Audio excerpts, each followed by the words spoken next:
Hi hello வணக்கம் வந்தனம் நமஸ்தே நமஸ்காரா. இன்னைக்கு என்ன பார்க்க போறோம்னா, நேற்று வேற லெவலில் ஒரு மேட்ச் நடந்துச்சு. LSG versus DC. அந்த மேட்சோட ரிவ்யூ தான் பார்க்க வந்திருக்கீங்க. Guys welcome to the show. Welcome. Good morning. வேற லெவல் மேட்ச். ஆனா சாம மேட்ச். எங்கேயோ போக வேண்டிய மேட்ச எங்கேயோ வந்து முடிச்சு விட்டாரு. இந்த 3 மேட்ச்ல அவ்வளவு த்ரில்லிங்லாம் தெரியல, ஆனா இந்த மேட்ச் செம்ம thrilling. Match of the season இந்த மேட்ச் தான் ப்ரோ. அவ்வளவு சூப்பரா இருந்துச்சு. சொல்ல முடியாதுண்ணா, 4 மேட்ச் தானே நடந்துக்குது. இன்னும் லாஸ்ட் பால் த்ரில்லிங் வரைக்கும் போகும். எல்லாருன்னா தோக்க வேண்டிய மேட்ச் இல்ல. பிளஸ் ஐபிஎல்ல ஆடாத பசங்களாம் வந்து ஆடி மேட்ச் வின் பண்ணி கொடுத்தாங்க. ஆமா, அது என்னவோ கரெக்ட் தான். அதனால செம்மையா இருந்துச்சு இந்த மேட்ச். ஃபர்ஸ்ட் எல்எஸ்ஜி யாரடா வச்சு ஓபன் பண்ணுவீங்கன்னு நினைச்சா மார்க்ரமும் நீ சொன்ன மாதிரிதான். அதுக்கு முன்னாடி ஒரு நிமிஷம் நான் ஒரு அப்பாலஜி லெட்டர் கொடுக்குறேன்னா ஜாகிர் கானுக்கும் சஞ்சய் கோயங்காருக்கும் சத்தியமா சொல்றேன், இந்த டீம் எல்லாம் 200 அடிக்குமா? என்னடா போடிக்கிட்டே எங்க இருந்துடா கண்டுபிடிச்சிட்டு வந்தீங்க? சத்தியமா முடியல அந்த மேட்ச பாக்குறதுக்கு. சின்ன பசங்களெல்லாம் வச்சு இடிக்கிறீங்க. நான் ஒரு நோட்டே வச்சிட்டேன் அதுக்கு அப்பாலஜி லெட்டர் எல்எஸ்ஜி டீமுக்கு. ஆய் ஜாகிர் கான் தல என்னமோ நினைச்சேன், ஆனா இந்த மாதிரி எல்லாம் 10வது முடிக்கணும்னு நினைச்சேன். தோத்துட்டாங்க ஓகே, பட் நான் என்ன 10வது முடிப்பாங்கன்னு நினைச்சேன். டீம் நல்லா ஸ்ட்ராங்கா தான் இருக்காங்க. செம்ம ஃபைட் கொடுத்தாங்க. நேற்று நான்லாம் ஒன் சைடா போகுதுன்னு நினைச்சேன் மேட்ச். இந்த மேட்ச் எல்எஸ்ஜி எல்லாம் அவ்வளவுதான் பொட்டலாம் ஆயிடுவாங்க தான் நினைச்சேன். நல்லா விளையாண்டாங்க. ஓப்பனிங்கும் சரி, அது வந்து மிடில் ஆர்டர்ஸும் சரி, செம்ம ஹிட்டிங். இப்போ எனக்கு மார்க்ரமோட பேட்டிங்ல தான் ப்ரோ டவுட். அவரு மார்க்ரம் மேல எனக்கு எதுவும் பிரச்சனை இல்ல. மிச்சல் மாஸ் அச்சாரு பாருங்க, செம்ம அடி. ஃபர்ஸ்ட் அந்த ஃபிளிக் ஷாட் அச்சாரு பாருங்க மிச்சல் ஸ்டார்க்க. அப்பயே முடிச்சு பையன் செட்டில் ரைடிக்கு ஐவிஎஸ்ல போட்டு போறான்ட்டு. அதுவும் அது யாரு கூட அடிக்கிறாரு ப்ரோ, யாரு கூட அடிச்சா இருக்கிற. இன்னொன்னு யாரெல்லாம் விடுறாங்களோ அவங்க அந்த டீமுக்கு எகென்ஸ்டாவே வந்து அடிக்கிறாங்க. மிச்சல் மாஸ் வந்து பொழந்தாரு. கேஎல் ராகுல் இல்ல நேத்து. செஞ்சு முடிச்சிருப்பாரு. பெண் குழந்தை பிறந்திருக்கு. டபிள்யூபிஎல்க்கு ரெடி பண்ணிட்டாரு. ஐபிஎல்க்கு தான் இது பண்ணுவோம்ல, டபிள்யூபிஎல் பண்ணிட்டாரு. ஓகே, நெக்ஸ்ட் மிச்சல் மாஸ் வேற லெவல்ல பேட்டிங். அப்படியே அவரு அந்த நிக்கிபி என்ன ப்ரோ ஸ்பின்னர்ஸ் போடவே விட மாட்டேன்றாரு.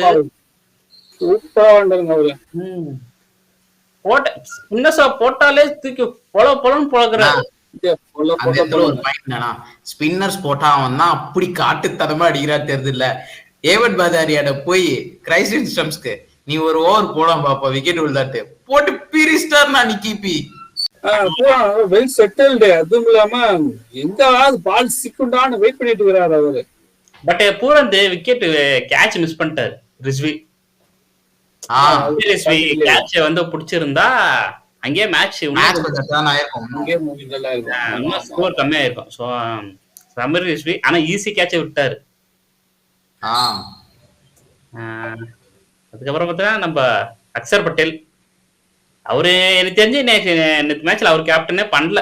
சும்மா போய் பவுண்டரி லைன்ல தான் பண்ணியிருந்தாரு. விக்கெட் விழுந்தாலும் பவுலர் கிட்ட போய் பேசுறதும் பாப் தான் பேசியிருந்தாரு நேத்து. நல்ல கைடன்ஸ். ஒரு சீனியர் பிளேயர் இருக்கிறது இதுதான். நம்ம ஆர்ஆருக்கு வந்து ரியான் பராக் யாரும் இல்ல சப்போர்ட்க்கு. பட் வந்து 2 விக்கெட் எடுத்தாரு. சாரி 2 விக்கெட் பிளஸ் 2 ரன் தான் கொடுத்தாரு லாஸ்ட் 2 ஓவருக்கு வருது. அங்கதான் அப்படியே ஸ்கோர் வந்து டவுன் ஆச்சு. இல்லன்னா 250 ஷோரா போயிருக்கும். இல்லனா நம்ம கூட இவங்க வந்து பேசணும், அந்த மிடில் ஆர்டர் நல்லா ஸ்ட்ராங் ஆகுது. மிடில் ஆர்டர் கொலாப்ஸ் ஆச்சு. எனக்கு ஒரு டவுட் என்னன்னா, நேத்து அப்துல் சமாத் எதுக்கு டிராப் பண்ணாங்கன்னே தெரியல. இவங்க ஆயுஷ் பதன்கிறாரு. ஆயுஷ் பதன் என்ன ஆர்டர் நீங்க அப்துல் சமாத்தை டிராப் பண்ணீங்க? நான் ஆல்ரெடி சொன்ன ஆயுஷ் பதனால 6 அடிக்க முடியாது. நான் சொல்லிட்டேன் கிடையாது. தேவையில்லாம ஏன் பேக் பண்றாங்க தெரியல ஆயுஷ் பதன். அதெல்லாம் பினிஷர் அல்ல. லாஸ்ட்ல அனுப்புறீங்க ஆயுஷ் பதன் போய் பினிஷ் பண்ணுவாரா? அங்கதான் ஸ்கோர் டவுன் ஆச்சு. டேவிட் மில்லர் ஓகே ரீசெண்டா நல்லா பினிஷ் பண்ணாரு கொஞ்சம் டீசெண்டா. ஓகே லாஸ்ட் டைம் 2 6 ஒரே ஓவர்ல லாஸ்ட் பால் கூட. அதுவும் இல்லாம போரான் வெல் செட்டில்டு. என்ன bowling ப்ரோ, டார்க் ட்ரீம் டெலிவரினா அம்மா பால் ப்ரோ. ஆக்சுவலா அந்த மாதிரி ஒரு பார்ட்னர்ஷிப்பை ப்ரோக் பண்ணதுல வந்து ஸ்டார்க்கு இல்லை ஆக்சுவலா. அதனாலதான் கரெக்டா அவர் வெடிவா பெட் பவுலிங் வச்சிருக்காங்க. பட் இவர் வந்து பிளே ஆஃப் உள்ள போயிட்டு தான் பெர்ஃபார்மன்ஸ் பண்ணுவாருன்னு பார்த்தேன். ஓகே நல்லாதான், கொஞ்சம் எக்ஸ்பென்சிவ் இருந்தாலும் பட் ஆனா முக்கியமான இந்த பால் நான் 3 விக்கெட் எக்ஸ்பென்சிவ்லாம் இல்ல, நான் அப்படி 10.50 தான் எக்கானமி. அதனால ஸ்கோர் கொஞ்சம் டவுன் ஆனது. ஸ்கோர் 230 ரன் நம்ம ஜாஸ்தியா ஆயிருக்கணும் ஆக்சுவலா பூரான் இந்த ஸ்டேஜ்ல வந்து அந்த ஸ்கோர் இல்லையா. அந்த பால் கொஞ்சம் ஏறி வந்துச்சுன்னா பூரான் சுத்துக்கு அது அவுட் ஆஃப் ஸ்டேடியம் போயிருக்கும். ஆமா ஆமா, அதுவும் நேத்து நல்லா போல நின்னுச்சு விக்கெட் ஹைவே வேரி. ஆனா சார் ஓகே, இந்த ஸ்கோர் வந்து டெல்லி வந்து ஈஸியா தான் சேஸ் பண்றாங்க நான் நினைச்சேன். பிரேசர் மகத் ஃபாஃப் நல்லா ஸ்டார்ட் பண்ணுவாங்க பார்த்தா. ஆனா பிரேசர் பகத் வந்து லார்ட் ஷார்துல் தாகூர் சொல்லி வச்சு எடுத்தாரு. கரெக்டானா ஃபேப் டூப்ளசிக்கு அந்த இது மிட் ஆன் லாங்ல வச்சாரு, பிரேசர் பகத் லாங்ல வச்சாங்க ஸ்ட்ரைட் பிரவுன் வச்சாரு. பிளான் பண்ணியே தாங்க பிரேசர் பகத் பிளான் ஆக்சுவலா எல்ஏஜி செம பிளான். அது ஆக்சுவலா ரிசர்வ் பண்றோட நல்ல ஒரு இதுன்னு சொல்லணும். எனக்கு பவர் பிளேல சுட்டுட்டாங்க டெல்லியை. பவர் பிளேல 4 விக்கெட் போயிடுச்சு. 4 விக்கெட் போயிடுச்சு. இல்ல அதுக்கு முக்கியமான காரணம் லார்ட் ஷார்துல் தாகூர் ஃபர்ஸ்ட் ஓவர்ல 2 விக்கெட் நான் பொரேலையும் பிரேசர் மெக்காரையும் தூக்கிட்டாரு ஈஸியா. பட் மோசின் காருக்கு ரீப்ளேஸா வந்தவரு அவங்கள இன்ஜுரி போனோடனே யாரா ஃபாஸ்ட் பவுலிங் இருக்காங்கன்னா இதோ நான் இருக்கேன்னு கையை தூக்கி வந்து போட்டாரு. நான் ஒரு கவுண்டி ஆட போனேன்னா ஆக்சுவலி கவுண்டி ஆட போனாரு. இல்ல உங்களுக்கு ஐபிஎல் கான்ட்ராக்ட் கொடுக்குறேன் ஜாயிர் கார்டு கொடுத்தாரு. ஆக்ஷன்ல யாருமே பிக் பண்ணாம என்னடா தாகூர் இல்லாம ஐபிஎல் யாருமே எதிர்பார்க்காத மாதிரி விப்ராஜ் யாருக்குமே தெரியாத ஒரு பையன் வந்து போல பறந்துட்டு போயிட்டாரு. நேத்தா அந்த பையனை பார்த்தேன், செம்மையா வாழ்ந்தாருங்க அவரு. விபியின் சம்பவம் விசாகப்பட்டினத்தில் விப்ராஜ் கரெக்டா இப்ரான் சம்பவம் பால் 15 பால் 40 ரன் சொல்லிட்டு சமையாச்சிட்டு போயிட்டாரு. ஆனா செஞ்சுட்டாரு. ஆக்சுவலி எனக்கு அசுதோஷ் சர்மா விப்ராஜ் நிக்கும்போது எனக்கு என்ன தோணுச்சுன்னா சசாந்த் சிங்கும் அசுதோஷ் சர்மா என்ன எப்படி அதே மாதிரி எங்க மேட்ச் எல்லாம் இழுத்துரும் அஜப்க்கு போற ஷோ. பட் ஆனா நிறைய மேட்ச் க்ளோஸா வந்து தோப்பாங்க அசுதோஷ் சர்மா வந்து லாஸ்ட் இயர்ல எல்லாம். ஆனா இந்த இயர் அதுக்காகவே நான் ஒர்க் பண்ணிருக்கேன். மேட்ச் எப்படி முடிக்கணும்னு எனக்கு தெரியும். அந்த மேட்ச் வின் பண்ணிட்ட அப்புறம் கெவின் பீட்டர்சன் ஒன்னு காமிச்சாரு. நான் சொன்னேன்ன்ற மாதிரி காமிச்சாரு. செம மென்டார்ஷிப். என் தெரிஞ்சு கெவின் பீட்டர்சன் அவர் ஜெயிச்சப்போ அவர் வின் பண்ண போல இவ்வளவு சந்தோஷப்பட்டிருப்பாரு. நேத்து மேட்ச் ஜெயிச்சப்பதான் செம சந்தோஷப்பட்டாரு. இன்னொன்னு வந்து அவரு கிட்ட மைக்க குத்தாலே விக்கெட் விழுந்துட்டே இருந்துச்சு. முக்கியமான விஷயம் நல்ல பார்ட்னர்ஷிப் போகும்போது கிரைஸ்டின் ஸ்டப்ஸ் 2 6 அடிச்சு ஒரு பால் வெளிய அடிச்சது. கெவின் பீட்டர்சன் அவர் வந்து ஸ்டப்ஸ் எதிர்பார்ப்பாங்க 2 6 மாறி மாறி ஒரே ஓவர்ல. பட் அடுத்த பால் அவர் அவுட் ஆவார் எதிர்பார்க்கவே இல்லங்க. இல்ல நான் பால் மாத்திட்டாங்க ப்ரோ. பால் தொலை விட அந்த பால் இதாச்சு. பட் ஓகே தான். பட் ஆனா ஹேட்ஸ் ஆஃப் நான் தில்லுனா அந்த தமிழ்நாடு பையனுக்கு மணிமாறன் சித்தார்த்துக்கு நீ எனக்கு 2 6 அடிச்சா கூட பரவாயில்ல நான் அதே லிஸ்ட்ல தான் போடுவேன்னு போட்டாரு. அடுத்த பால் விக்கெட். லாஸ்ட் இயர் நல்லா தான் பண்ணாரு. விராட் கோலி விக்கெட்லாம் எடுத்தாரு. ஒரே அவர் மட்டும் தான் அங்க இது பண்ணாங்க. அதுக்கப்புறம் இவங்க சான்ஸே கொடுக்கல. கரெக்டா யூஸ் பண்ணல. என்ன கேட்டா நீங்க பிஸ்னா எல்லாம் யூஸ் பண்றது போல மணிமாறன் சித்தார்த்தை யூஸ் பண்ணிட்டு போயிருங்க. யூஸ் பண்ணலாம். நேத்து கெவின் பீட்டர்சன் மைக்ல சொல்லிட்டு தான் இருந்தாரு, நீங்க வந்து விப்ராஜ்னு ஒரு பையன், விப்ராஜும் அசுதோஷ் சர்மாவும் எங்களுக்கு இருக்காங்க, விக்கெட்டே போனாலும் கடைசியில அவங்க அடிச்சு கொடுப்பாங்கன்னு சொன்னாங்க. அப்ப எல்லாருமே சிரிச்சாங்க, யாருமே நம்பல. ஏன்னா அத்தனை விக்கெட் டவுன். அதனாலதான் அடிச்சு முடிச்சு நான் இருந்தேன் பாத்தியா சொன்னல சொன்னாரு. ஐயோ அதுல லாஸ்ட் ஓவர்ல பாருங்க 6 பால் காரணம். First ball stumping miss. Review வேற வேஸ்ட். கேம் மின்னுனா கேம் முடிஞ்சு அவரும் அங்கேயே 6 பால் காரணம் தான் வேணும். ஈவன் சிங்கிள் கட்டி பண்ணினா நினைச்சிருப்பாருனா அது வந்து இது எல்பிடபிள்யூ அவுட்னு நினைச்சு அது தப்பு. ஒரு சான்ஸ் இல்ல இன்னொரு சான்ஸ் பாத்துருக்கணும். பட் அவன் கரெக்ட் பண்ணவே இல்ல. பால் வேற எங்கேயும் போயிடுச்சு. அது வந்து விக்கெட் கீப்பிங் ரொம்ப மோசமா பண்ணாரு ரிஷப் பண்ட். ரொம்ப மோசம் ரிஷப் பண்றது. பட் கேப்டன்சில செமையா இருந்துச்சு. ஓகே பட் ஆனா எனக்கு என்ன 19th ஓவர் தாகூர் கொடுத்து ட்ரை பண்ணிருக்கலாம். மேபி குத்துந்துக்கலாம். ஏன்னா விக்கெட் டேக்கிங்ல அடி விழுந்திருக்கும். இல்ல ப்ரோ ரன்னு போயிருக்கலாம். இல்லனா அஸ்கர் சர்மா அடிக்க ட்ரை பண்ணி அவுட் ஆயிருக்கலாம்.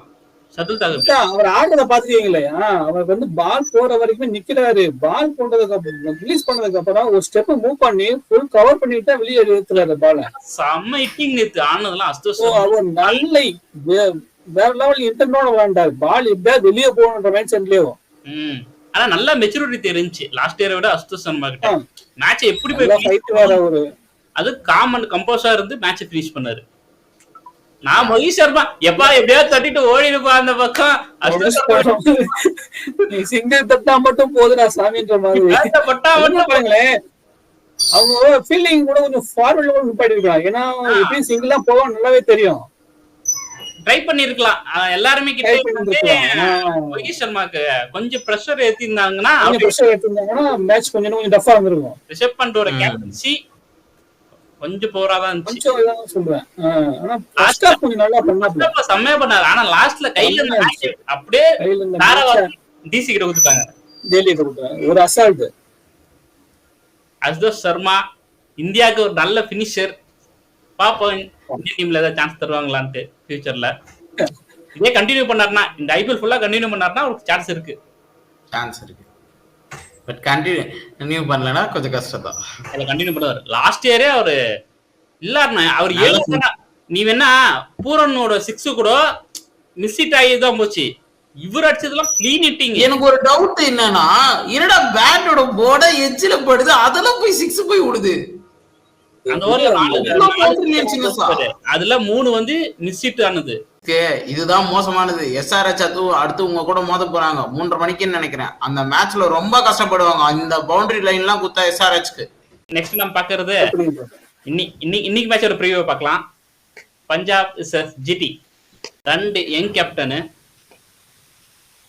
எப்படி இருக்கும் பார்க்கலாம். ஷேயஸ் கேப்டன்சில ரொம்ப பாத்துருக்கேன். இல்லோட கேப்டன் 2 பேருமே எங்க யங்ஸ்டர் தான 2 பேரும். சோ அதனால நல்லா இருக்கும் மேட்ச். இந்த பக்கம் இந்தியாவோட வைஸ் கேப்டன், இந்த பக்கம் இந்தியாவே ஆண்டு இருக்கிற கேப்டன். இந்தியா இல்ல இந்தியால இருக்கிற எல்லா டோர்னமெண்ட்லயும் வெச்சி விளாசுங்கிற கேப்டன். இந்த பக்கம் இந்தியன் டீமுக்கு வைஸ் ஐசிசி டாபிஸ். இன்னைக்கு மேட்ச் எப்படி போகும்னு நினைக்கிறீங்க? அதுவும் அகமதாபாத் கிரவுண்டு, நரேந்திர மோடி ஸ்டேடியம். எங்காவது போட்டு விரின்னு பிரிப்பாரு கில்லி. பாய போட்டு 10 அந்த பாட்டா விக்கெட் வேற. நீங்க மட்டும் தான் விளையாடுவார்னு நினைக்கிறேன். ஆமா. ஆனா ஷோர்னா இந்த கிரவுண்ட்ல மட்டும் அவர் 400 ரன் அடிச்சிருவாருண்ணா 7 மேட்ச். ஆமா. மினிமம் 2 செஞ்சுரி கேரண்டி இந்த கிரவுண்ட்ல. ட்ரீம் 11ல யார் யாரெல்லாம் எடுக்கணுமோ இன்னைக்கு சும்மன் கில்ல எடுப்பாங்க. மனுஷன். இந்த கிரவுண்டோட ஆவரேஜ் ஃபர்ஸ்ட் இன்னிங் ஸ்கோர் வந்து 173 and second inning score 163. Highest score 233, lowest score 89 இந்த கிரவுண்ட்ல. இந்த கிரவுண்ட பொறுத்தவரைக்கும் நீ டிஃபெண்டிங் சாம்பியன்ஸ் தான். அந்த seam position, gravel seam position வந்து நல்ல இங்க இதுவாகும். அண்ட் எனக்கு தெரிஞ்சு இன்னைக்கு சிராஜ் நல்லா பண்ணுவார் இந்த வென்யூல. ஆல்மோஸ்ட் இந்த ரெட் சாயில் விக்கெட்ல நல்ல ட்ராக் இருக்கும். அண்ட் இயர்லியான் ஸ்விங் தேடினாங்கன்னு வச்சுக்கோங்க ரொம்ப ஈஸியா இருக்கும். பஞ்சாப்ல ஹர்ஷ்தீப் சிங் மட்டும் தான் ஸ்விங் தேடுவாரு, வேற யாரும் ஸ்விங் தேட மாட்டாரு. அது மட்டும் தெளிவா தெரியும். அண்ட் இது டாஸ் வின் பண்ணா பேட்டிங் ஃபர்ஸ்டா பவுலிங் ஃபர்ஸ்டா? Batting first. சோ பெரிய டோட்டல் போட்டா டிஃபெண்ட் பண்ணலாம் இது ஈஸியா. ஓகே. டியூ ஏதாவது வர சான்ஸ் இருக்கா? டியூ இதுல வராது. இது ரெட் சாயில் விக்கெட்னா டியூ வர்றது ரொம்ப கஷ்டம்.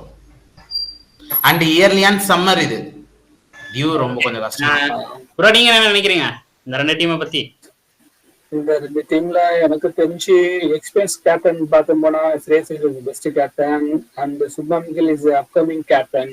பட் டிடி கொஞ்சம் ஸ்ட்ராங்கா இருக்கிறாங்க. பட் இன்னும் கேப்டன் வைஸ் எக்ஸ்பீரியன்ஸ் பண்ணும்போது ஆன் ஃபீல்ட் தான் எனக்கு தெரிஞ்சு Shreyas is the best captain. யார் ஓபன் பண்ண போறா பஞ்சாப்க்கு அலாங் வித் பிரப்சிம்ரன் சிங்கோட? ஜாஸ் இங்கிலீஷ் தான். வேற யாரு? ஜாஸ் இங்கிலீஷ் ஓபன் பண்ணுமா? கௌதம் அப்புறமா இல்லைன்னா அந்த இந்த பையன் பிரியன் ஆர்யா. கைஸ் உங்களுடைய குயிக் ப்ரெடிக்ஷன் சொல்லுங்க, இன்னைக்கு யார் வின் பண்ணுவா? Punjab Kings 11. Punjab Kings. Okay, நீங்க பஞ்சாப் கிங்ஸ் சொல்றீங்க. நீடா? நீனா? நான் லாஸ்ட் சொல்றேன். நான் இங்க ஹோஸ்ட், நான் கேக்குறதா நீ இது. நீ அப்புறம் என்ன வச்சு இது பண்றவ? நீ சொல்லு. டைம்ல சும்மா சொல்லாருண்ணே. பஞ்சாப். நான் பிரின்சிபல் போறேன்டா நீ. ஓகே, ஜிடி தான் வின் ஆகுது. ஓகே, நான் ப்ரெடிக்ட் பண்ண 4 ப்ரெடிக்ஷனும் கரெக்ட். இது 5வது ப்ரெடிக்ஷன் கரெக்ட் ஆகும்னு நான் சொல்றேன். இந்த வீடியோ பிடிச்சிருந்தா லைக் பண்ணுங்க, ஷேர் பண்ணுங்க, மறக்காம சப்ஸ்கிரைப் பண்ணிடுங்க. ஓகே, இந்த பெல் பட்டன் தட்டி கமெண்ட்ல போட்டுக்கோங்க. Okay, we will back again tomorrow. Cheers, guys. cheers.